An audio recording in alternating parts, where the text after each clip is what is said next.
Good morning. Pangalawang araw namin to ngayon. Nasa Wuxi City kami sa China. So ito yung room namin. So ito tour ko kayo sa room namin. So okay, napaka-elegante ng room na nakuha namin. At alam nyo ba guys na sobrang murang-mura lang tong room na to. So yan, habang preparation for our second day. Second day na namin to. So pupunta kami ngayon sa Wuxi Island, yung Thai Lake na tinatawag nila dito sa China, isa sa pinakamagandang lake na pupuntahan natin ngayon sa second day natin.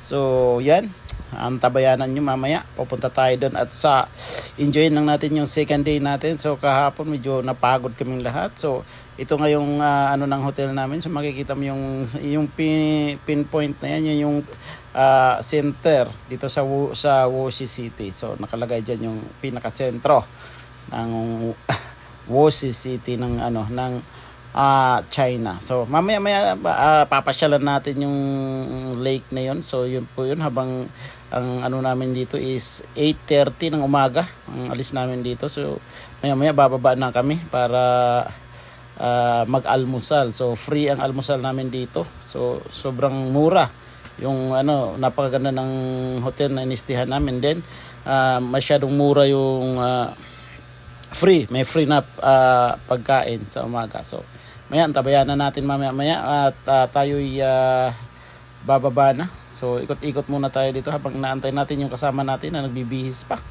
di ba? Antay-antayin muna natin. So ayan, so napakaganda ng hotel na napag-istihan natin. So mamaya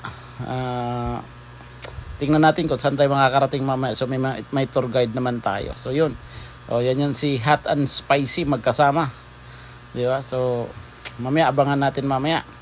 Antabayan na natin mamaya kung saan tayo yung makakapunta. So excited ako kasi first time ko na bumiyahe dito sa China. So ang iniisip lang natin pag China, kala lang natin pero sobrang ganda, sobrang progresibo ng na to, bansa na to.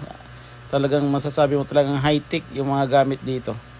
Kaya mamaya tingnan natin. So abang-abangan natin yung mga natin gagawin natin mamaya.